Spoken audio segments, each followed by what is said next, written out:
Hello guys, good morning. Welcome back to my channel statistics with Vivek. तो चलिए start करते हैं। लास्ट वीडियो के अंदर जो हमारी पार्ट 4 थी, उसके अंदर हमने एप्लीकेशंस ऑफ नॉर्मल डिस्ट्रीब्यूशंस को रफली सॉल्व करके देखा था, बट हमने प्रॉपर इसके आंसर्स नहीं डिराइव करे थे। तो आज हम उसको प्रॉपरली ड्राइव करेंगे और इसको सॉल्व करेंगे। तो ये हमारी लास्ट वीडियो रहेगी इस चैप्टर की मोस्ट प्रोबेबली। देन इसके बाद हमारा जो नेक्स्ट चैप्टर शुरू होने वाला है वो है सैम्पल डिस्ट्रीब्यूशंस का। तो चलिए इसको स्टार्ट करते हैं। हमारे पास फर्स्ट जो क्वेश्चन है वो है according to applications of normal distribution है बेसिकली। और यहाँ पे ये बताया गया है कि college students carried an average amount of debt. Okay.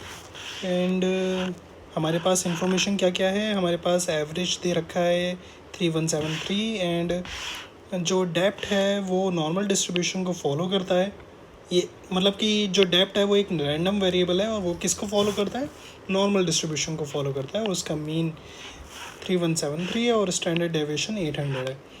And हमको क्या बताना है कि कितने परसेंट ऑफ स्टूडेंट्स होंगे, कितनी क्या प्रोबेबिलिटी होगी ऐसे स्टूडेंट्स की जिनका डेप्थ इस रेंज के बीच में लाई करे। तो चलिए इसको सॉल्व करते हैं।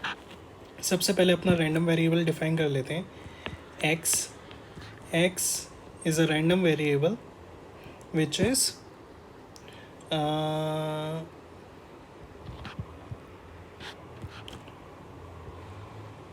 x is random variable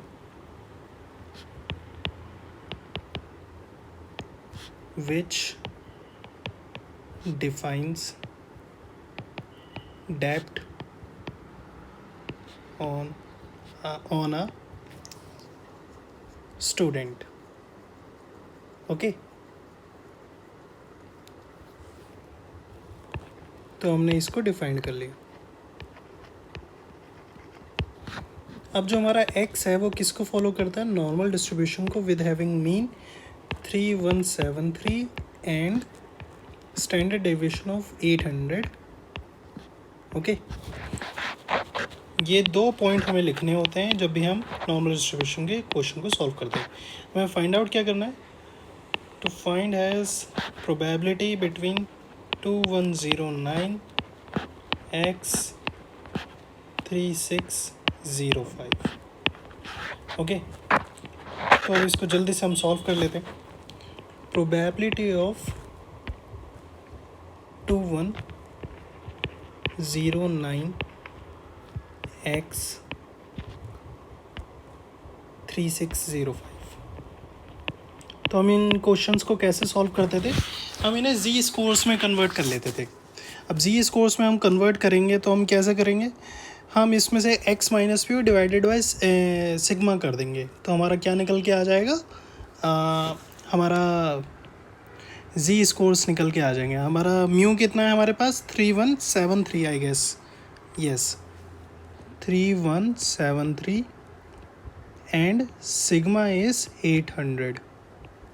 okay, तो इसको अगर मैं सॉल्व करता हूँ तो 2109 minus 3173 divided by 800 into x minus mu, sorry it's capital X, divided by sigma equals to 3605 minus 3173 divided by 800। तो ये जो प्रोबेबिलिटी निकल के आएगी, ये कितनी निकल के आएगी हमारे पास, इसको अभी हम कैलकुलेट कर लेते हैं। 2109 माइनस 3173 डिवाइडेड बाय 800, ये आ गया माइनस का 1.33। ये हो गया z और इसकी प्रोबेबिलिटी निकल के आती है आपकी 3605 0.54। ओके, अब जैसा मैंने आपको समझाया था इन क्वेश्चंस को हम सॉल्व कर सकते हैं। अगर मैं इसको a मानूँ और इसको b मानूँ तो probability of b minus probability of a, कैसे होगा समझा देता हूँ। ये हमारे पास जी स्कोर है, ओके। ये हमारे पास स्टैंडर्ड नॉर्मल डिस्ट्रीब्यूशन है। यहाँ पे बीच में हमारा मीन लाई करता है जो कि होता है 0। अब ये बी है जो कि है 0.54 और ये है माइनस का 1.13। तो मैं क्या कर सकता हूँ, मुझे ये मिडल एरिया निकालना है। तो मैं क्या करूँगा, 0.54 से यहाँ तक का सारा एरिया कैलकुलेट करूँगा, यहाँ से लेकर यहाँ तक के लिए सारा एरिया कैलकुलेट करूँगा और दोनों को माइनस कर दूँगा। तो ये मेरे पास कितना निकल के आएगा, z smaller than 0.54 minus z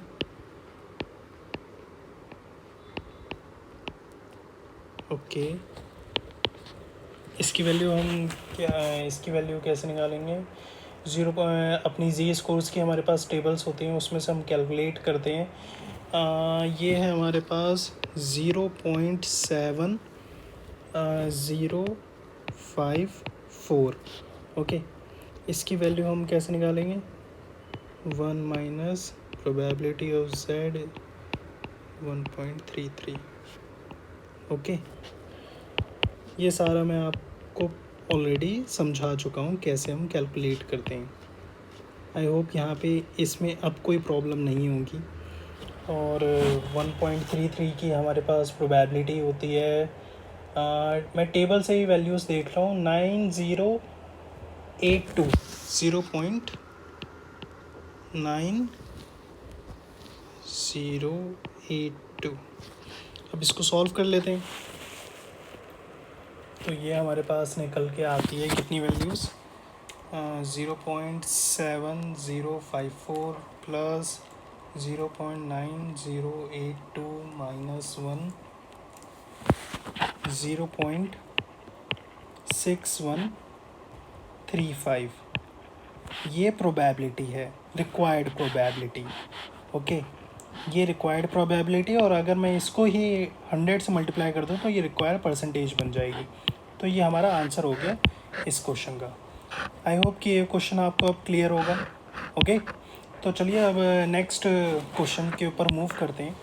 हमारे पास जो नेक्स्ट क्वेश्चन है वो है रेसिंग कार है, जो एक कंपनी है मैक कॉरपोरेशन, वो रेसिंग कार बनाती है। और जो टॉय है उसको असेंबल करने में टाइम लगता है 55 मिनट्स, और उसका जो स्टैंडर्ड डेविएशन का टाइम है वो है 4 मिनट्स। मतलब कि एक टाइम एवरेजली देखें तो 55 मिनट्स में बन जाता है, और ऊपर नीचे वो 4 मिनट्स होते हैं उसका स्टैंडर्ड डेविएशन कि मोस्टली जो टाइम है 4 मिनट्स ज़्यादा होता है या 4 मिनट्स कम भी होता है।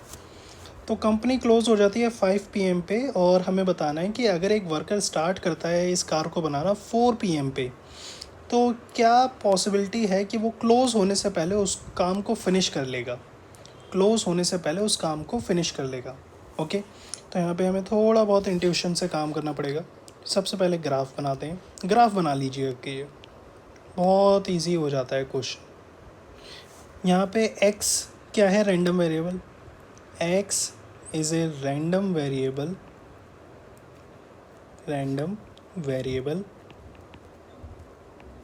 which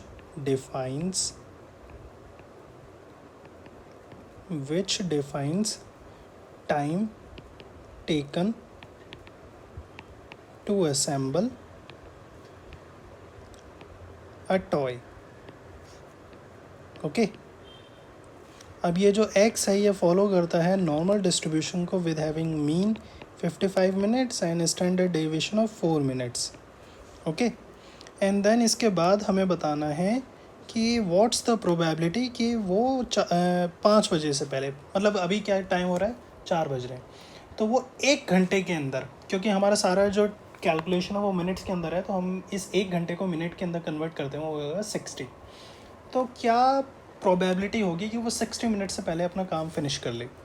तो हमें प्रोबेबिलिटी निकालनी है x की, कि जो x है वो छोटा हो 60 मिनट से, ओके। अब इसके ऊपर हम इसको ड्रॉ कर लेते हैं, इस इंफॉर्मेशन को। ये 55 मिनट्स यहाँ पर है, हमें निकालनी है कैलकुलेशन यहाँ पर कि 60 मिनट्स मतलब 1 घंटा एक कार को असेंबल करने में टाइम लगता है 55 मिनट्स, क्या प्रोबेबिलिटी होगी कि वो 60 मिनट्स के अंदर उसको असेंबल कर ले। तो मुझे कितना टाइम निकालना है, एक्चुअली में मुझे ये सारा एरिया निकालना है। Got it students? तो चलिए इसको अब स्टार्ट करते हैं। तो ओके, वैसे तो क्वेश्चन बहुत ही सिंपल है, बट हम इसको फिर भी सॉल्व करेंगे। इसको सेम स्टैंडर्ड डिस्ट्रीब्यूशन के फॉर्मूले में हम ब्रेक कर देंगे। 55 minus it's 60 minus 55 divided by 4, ये हमारा निकल के आएगा probability of z which is 60 minus 55 and 5 divided by 1.25। Okay, और इसकी प्रोबेबिलिटी मैं अगर अपनी टेबल से निकालूं तो वो मेरे पास कितनी निकल के आएगी। प्रोबेबिलिटी है हमारे पास 0.8943। Got it students? कि ये प्रोबेबिलिटी है z लेस देन 1.25 की, और यही प्रोबेबिलिटी है x की जो कि स्मॉलर है 60 मिनट्स से।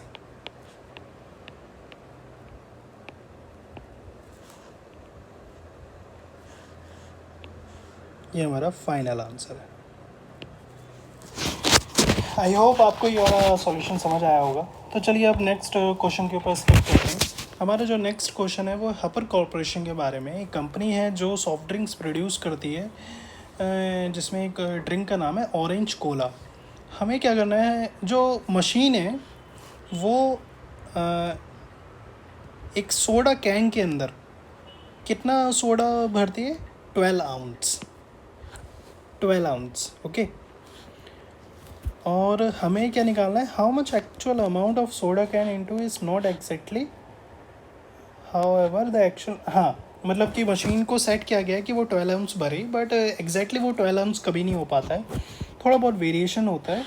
और ये जो अमाउंट होता है, net amount in the soda follows a normal distribution having mean 12 ounce and standard deviation 0.5 ounce. हमें प्रोबेबिलिटी निकालनी है कि अगर एक कैन को मैं रैंडमली पिक करता हूँ तो क्या प्रोबेबिलिटी होगी कि उसके अंदर जो जूस है वो इस रेंज में लाई करे। ओके, और what is the percentage of, देखिए पहले क्वेश्चन के अंदर प्रोबेबिलिटी निकालनी है, दूसरे क्वेश्चन के अंदर हमें परसेंटेज निकालनी है। और परसेंटेज के लिए हम कैसे कर सकते हैं, प्रोबेबिलिटी है उसको परसेंटेज में कन्वर्ट करना है, जस्ट मल्टीप्लाई बाय 100।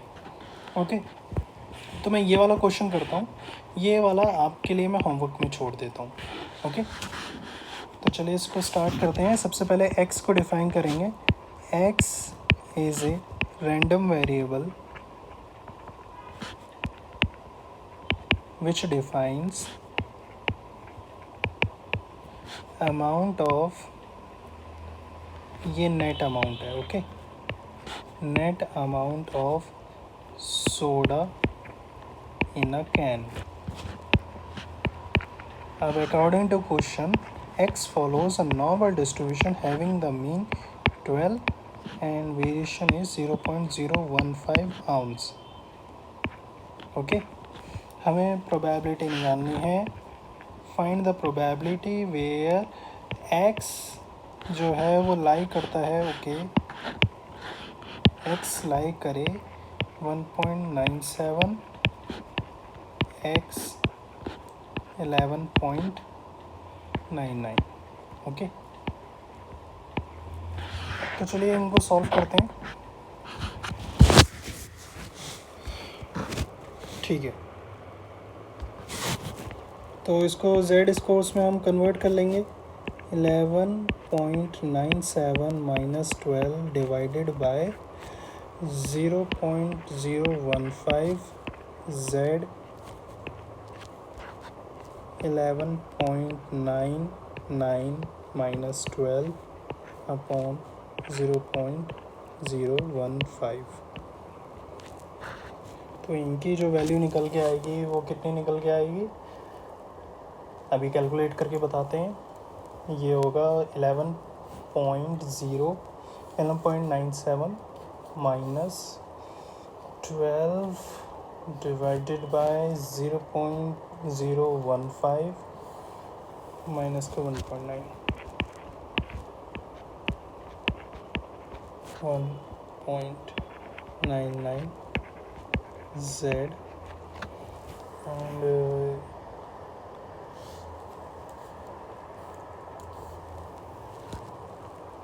ये होगा आपका माइनस का 0.66। तो अगर मैं इसको ग्राफ पे ड्रॉ करूँ, ये ज़ीरो है, मुझे निकालना है यहाँ पे अगर 1.99 है और यहाँ पे माइनस का 0.66 है, तो मुझे ये एरिया निकालना है। ओके, तो इस एरिया को भी हम निकाल सकते हैं। ठीक है, माइनस का 0.66 minus probability of z minus 1.99। तो ये हमारे पास निकल के आएंगी 1 माइनस प्रोबेबिलिटी ऑफ z 0.66। बेटा एक्चुअली में मैं ऐसा इसलिए कर रहा हूँ कि डायरेक्ट वैल्यूज़ भी निकाल सकते हैं इन सब की, लेकिन मेरे पास जो टेबल है उसमें सिर्फ पॉजिटिव्स हैं, तो मुझे इसलिए पहले नेगेटिव को पॉजिटिव में कन्वर्ट करना पड़ रहा है बार बार। अगर आपके पास टेबल्स हैं तो आप ये स्टेप स्किप कर सकते हो।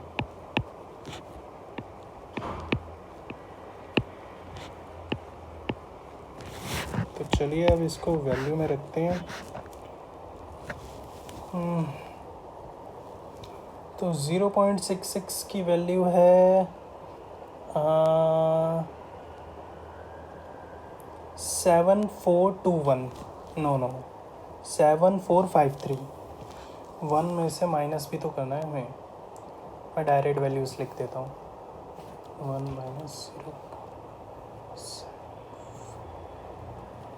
0.53, तो ये वैल्यू निकल के आई 0.2547 माइनस इसकी वैल्यू है 1.99। 1.99 9767, ओके, और 1 में से माइनस करेंगे 0.9767 0.0232, और जो फाइनल वैल्यू निकल के आएगी हमारे पास वो आएगी 0.2547 माइनस 0.0232, 0.2314। ओके, तो ये हमारे फाइनल प्रोबेबिलिटी है। आई होप आपको यहाँ तक सॉल्यूशन समझ में आया होगा। नाउ ये वीडियो थोड़ी सी लंबी चलने वाली है, तो बी प्रिपेयर, अभी थोड़े से क्वेश्चंस बचे हुए हैं। तो चलिए अभी हम ये क्वेश्चन आप होमवर्क में करिएगा, ठीक है। अभी आगे बढ़ते हैं। हमें क्या करना है, टॉपिक्स को कवर करना है ना, इसलिए थोड़ा सा स्किप किया है। हमें क्या करना है कि हमें डिटरमाइन करनी है z एंड x की वैल्यूज़ को when area under the normal distribution curve is known. अब हमारे पास एरिया पता है हमें कितना है, उस हिसाब से मुझे z की वैल्यू निकालनी है। पहले क्या हो रहा था, टेबल्स में मैं z की वैल्यू ढूंढ रहा था, उस हिसाब से मुझे एरिया मिल रहा था। अब मुझे क्या करना है, मेरे पास एरिया है, मुझे उसके अकॉर्डिंग z की वैल्यू चाहिए। ओके, तो यहाँ पे रिवर्स हम काम करेंगे। तो मैंने जो अपनी ड्राइव पे जो टेबल्स शेयर करी है ना, आप अगर उनको सर्च करोगे तो उसके अंदर जो लास्ट टेबल्स है, उस लास्ट टेबल के अंदर मैंने बता रखा है, मतलब वो जो लास्ट टेबल्स है उसमें हमें परसेंटेज टेबल की हेडिंग का नाम है percentage points for the normal standard normal distribution. उसमें क्या दे रखा है, हमें प्रोबेबिलिटीज़ दे रखी हैं, मतलब कि हमें क्या दे रखा है, हमें एरिया दे रखा है और उस एरिया पे जो भी z की वैल्यू होती है वो भी दे रखी है। ओके, तो चलिए इसको एक बार स्टार्ट करते हैं। ठीक है, चलिए तो हमारे पास फर्स्ट क्वेश्चन है, फाइंड द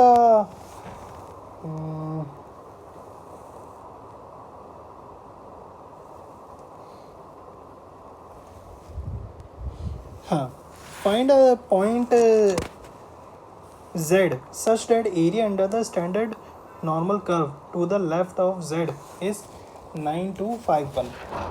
तो ये जो पहला क्वेश्चन है ये क्या कह रहा है, ये आपके पास स्टैंडर्ड नॉर्मल डिस्ट्रीब्यूशन है। अब इसमें से standard normal to the left of z is 9.251। तो z की वैल्यू अगर कहीं पे भी होगी, वो जो एरिया होगा वो आपका कहलाएगा 9251। मतलब कि z की वैल्यू अगर यहाँ कहीं है, सपोज़ करो ये z है, इसके लेफ़्ट एरिया, ये जो लेफ़्ट वाला एरिया है, ये सारा जो एरिया है, इसकी वैल्यू हमें कितनी दे रखी है, ये प्रोबेबिलिटी हमें कितनी दे रखी है 0.9251। अब इस हिसाब से हमें z को ढूंढना है कि z की वैल्यू क्या होगी। अगर मुझे मुझे स्टैंडर्ड नॉर्मल पे ये पूछ लिया जाए कि 92.5% प्रोबेबिलिटी किस z पे है, तो हमें वो z की वैल्यू निकालनी है। कोई फार्मूला वगैरह नहीं है, हमें टेबल्स में ही जाना है वापस और इस नंबर को सर्च करना है। इस नंबर को अगर हम सर्च करेंगे तो ये कितना है 9251, तो इसका क्लोजेस्ट ढूंढते हैं। 9251 मिल गया है, 9251 भी 92 थोड़ी सी बड़ी कर लेते हैं टेबल्स, 9251 ओके, इंक्रीज़ हो रहा है, हाँ ओके मिल गया। तो ये जो एरिया निकल के आया है, z की वैल्यू जो निकल के आई है, मतलब कि probability of z is smaller than 1.44 equals to 0.9251। ये मैंने कैसे ढूंढी है, टेबल्स में आप जाओगे ना तो बहुत सारी वैल्यू लिखी होंगी, सीरीज़ में वो इंक्रीज़ हो रही होगी, तो देख लेना कि उसमें सीरीज़ में ये नंबर कहाँ पे आ रहा है। अगर नंबर एग्जैक्ट मैच नहीं हो रहा है तो अप्रॉक्स में भी लिख सकते हो। तो यहाँ पे जो z की वैल्यू यहाँ पे निकल के आई है वो 1.44 है। ओके, इसके बाद जो दूसरा क्वेश्चन है वो हमें कह रहा है कि z की वैल्यू निकालनी है same, right tail standard normal in the right tail is 0.05। Okay, अगर मैं इसको थोड़ा सा रब कर दूँ, ओके ये हमारे पास कर्व है, राइट ऑफ द टेल मतलब कि ये वाला हिस्सा किसके बराबर होना चाहिए 0.0050 के। अब बेटा ये वाला एरिया तो मैंने कभी निकालना सिखाया ही नहीं आपको, हम तो हमेशा लेफ्ट हैंड साइड से निकालते हैं, तो कोई दिक्कत नहीं है। हम क्या कर सकते हैं, हम ये वाला सारा एरिया कैलकुलेट कर लेते हैं। कैसे करेंगे, 1 में से माइनस कर दो 0.0050, तो ये आपका कितना निकल के आता है अप्रॉक्सीमेटली 1.00050 99.5, ये एरिया है 0.995। ओके, क्योंकि ये वाला एरिया। अब इस z की वैल्यू को हमें कैलकुलेट करना है। अगर हम टेबल्स में जाएं तो टेबल्स में भी हमें ये वैल्यूज़ मिल जाएंगी, ठीक है। और इसका आंसर जो है ना बेटा, इसका आंसर है आपका 0.5%, 2 देखिए मेरे अकॉर्डिंग तो ये होना चाहिए कि z z greater than 0.05 equals to no, ये नहीं लिखेंगे हम, क्या लिखेंगे, probability of z greater than some alpha value equals to 0.005, यही तो है इसके क्वेश्चन का मतलब, ठीक है। तो हमें यहाँ पे अल्फ़ा की वैल्यू अगर निकालते हैं तो वो मेरे अकॉर्डिंग क्या निकल के आ रही है, क्योंकि ये 2.5758, ओके, टेबल से निकालिए। अब प्रॉपर टेबल में एक बार सर्च कर लेते हैं। 2.57, हाँ सेम यही वैल्यू होगी, ठीक है। तो ऐसे ही हमें इस क्वेश्चंस को सॉल्व करना होता है, और ज़्यादा परेशान होने की ज़रूरत नहीं है। मैं क्या कर रहा हूँ, मेरे पास जो टेबल्स हैं उसके अंदर ये वैल्यू सीरीज़ में लिखी हुई है, तो सीरीज़ के अंदर वो नंबर ढूंढ लेने हैं हमको, और वो इजीली मिल जाते हैं, ठीक है ना। तो ये वाला कॉन्सेप्ट हमारा क्लियर होता है। अब देखिए, मैंने आपको z निकालना सिखा दिया। अब क्या हम z से x निकाल सकते हैं? बिल्कुल। हम x से x को z में कैसे कन्वर्ट करते थे, सोच के बताइए। x को हम z में कैसे कन्वर्ट करते थे? x में से हमने म्यू माइनस किया, डिवाइडेड बाय सिग्मा किया, तो वो z हो जाता था। अब हमें z पता है, हमें x निकालना है, तो हम क्या करेंगे, क्रॉस मल्टीप्लिकेशन कर देंगे। तो हमारा x जो निकल के आएगा वो capital X equals to mu plus z sigma, ये फॉर्मूला है, ठीक है ना। तो यहाँ पे हमें एक क्वेश्चन भी दे रखा है, छोटा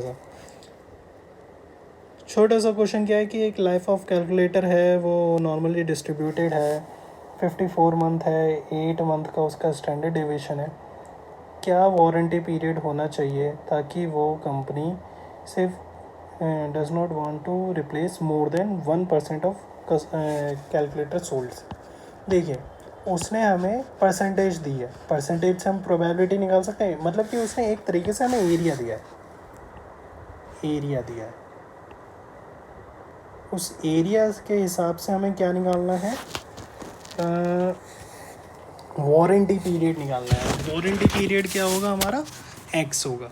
देखिए, ये नॉर्मल डिस्ट्रीब्यूशन है, और यहाँ पे ये जो x को डिफाइन करते हैं, x क्या है, रैंडम वेरिएबल है जो फॉलो करता है आपके मीन को 54, और स्टैंडर्ड डेविएशन है 8 मंथ्स, ओके।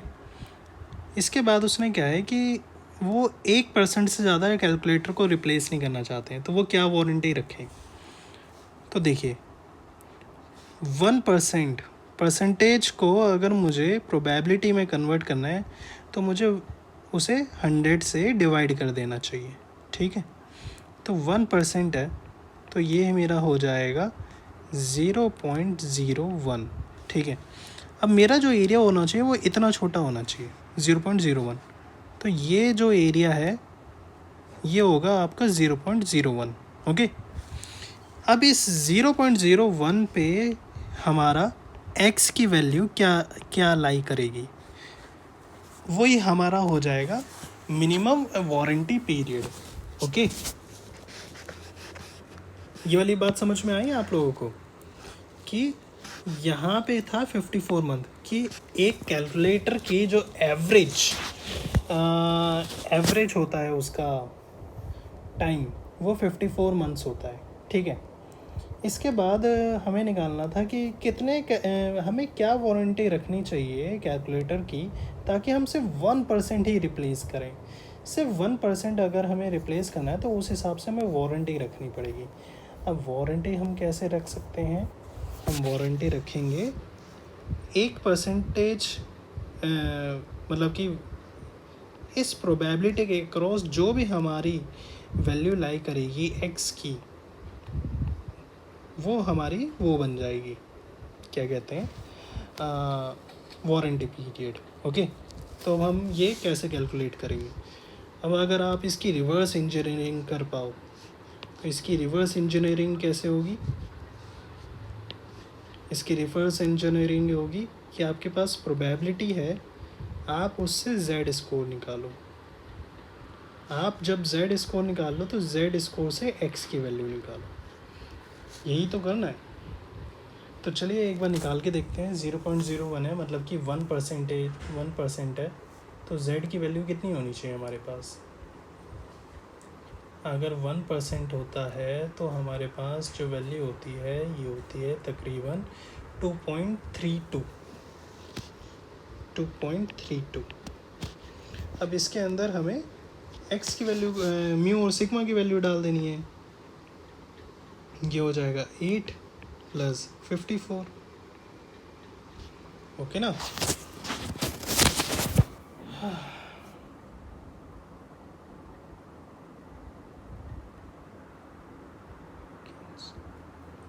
तो अगर मैं इसकी वैल्यूज़ को कैलकुलेट करूं, doesn't want to replace,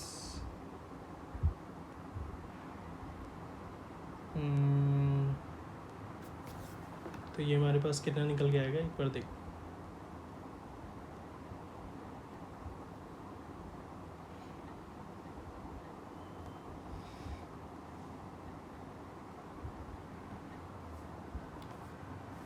to 2.32 into probability 1% into 8। लगता है कि हमने कहीं पे कुछ गड़बड़ करी है, क्योंकि आंसर वैसा नहीं आएगा जैसा हमें चाहिए। ओके,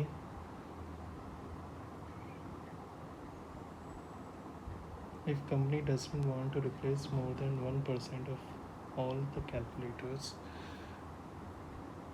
ओके, तो अगर मैं इसको सॉल्व करता हूँ, इसका आंसर 36 के अराउंड होना चाहिए था। मैंने शायद प्रोबेबिलिटी में कोई गलती करी है। 1%, 2.32। एक बार इसको चेक करते हैं, एक्सपर्ट एडवाइस की हेल्प लेते हैं। एक्सपर्ट एडवाइस, कभी कभी एक्सपर्ट एडवाइस की बड़ी ज़रूरत पड़ती है लाइफ के अंदर।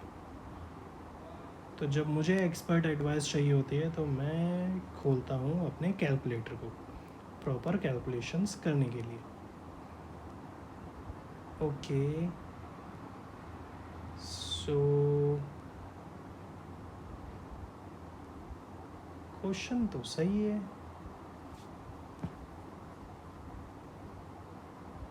ओह, माई बैड।